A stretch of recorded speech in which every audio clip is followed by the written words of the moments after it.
I have to tell you that I'm impressed. Minister Gitterson, the topics that you spoke about, it shows, it's a reflection of the tone of this Council of Ministers. It's a reflection of the discussion in this Council of Ministers, and it shows that this government is extremely serious about integrity and about protecting the assets of the country.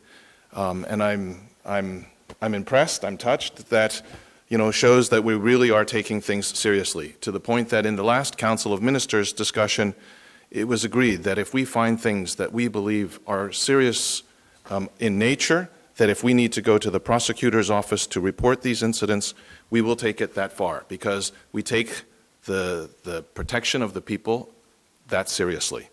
But again, hats off to all of the ministers, really excellent work. A couple things. I have a lot of small topics to talk about. Especially when you monitor social media, there's always some discussions about the minister's involvement in labor disputes. It's clear that the country's facing some economic difficulties and will be difficult for the next year to 2 years probably. And as the economy's difficult, as resources are difficult and people are competing for those scarce resources, tension's going to be high and conflicts are going to continue to emerge. And this is also going to be reflected in terms of labor relations. The ministry, of course, as a policy, always encourages dialogue. The best solution, we believe, is one where parties come together, sit down, and come to a mutual agreement. That is always the most holistic and the best solution most of the times. Some people in the community are asking for the minister to get more involved in some of these disputes, but I think political interference in individual cases would be inappropriate. Of course, we monitor the situations, and where possible, we offer guidance, but the ministry does offer many resources to help stabilize relationships between employers and employees.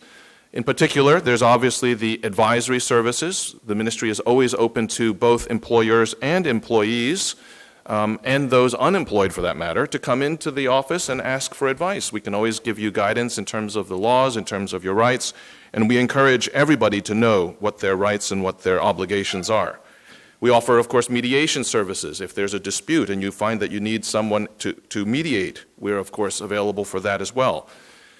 If individuals feel that their rights have been trampled upon and they feel that they need legal assistance but don't have the financial means to hire a lawyer, the ministry also will sign for legal aid.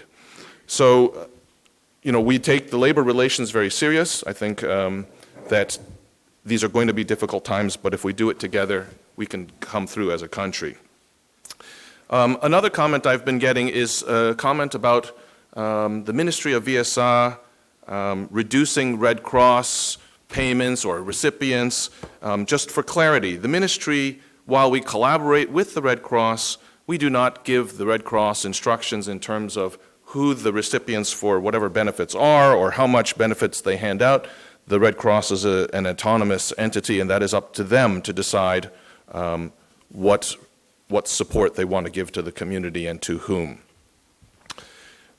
We'd like to thank the many individuals and organizations that continue to support St. Martin in the form of donations. This goes from individuals to local and international businesses, local and international churches, and many local and international organizations, and a slew of anonymous donors as well.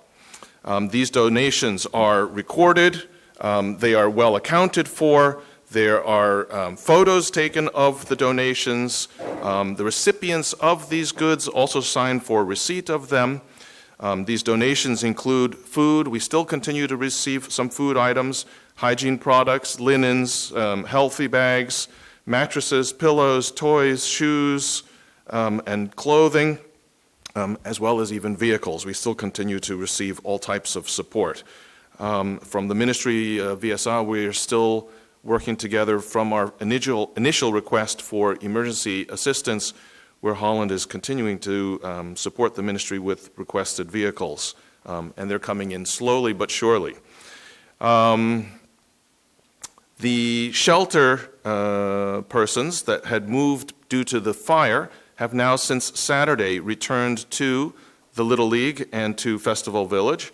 We are continuing to work on a more permanent solution. We're working to offer another solution that we believe is a good solution. The previous government actually, in terms of, it is not the Ministry of VSA who's responsible for coordinating emergency housing, but actually there were no emergency houses provided for, so the ministry is being proactive in that and making sure that people have a decent place to live.